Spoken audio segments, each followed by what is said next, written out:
ほい、こんちは。今回は、テトラポットの形のクッキーを作っていくよ。まずはおからを用意して。米粉をぽい。お砂糖をぽぽい。黒ごまのすりごまをぽぽぽいっと。マーガリンを投入したら、気合を入れて混ぜ混ぜ。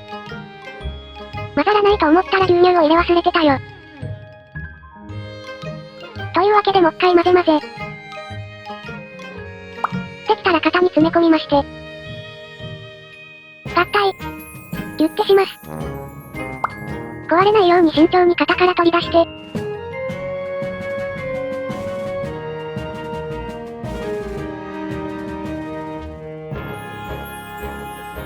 順番に並べたら、オーブンへゴー。焼き上がりました。お皿に重ねたら少しは海岸感出るかな？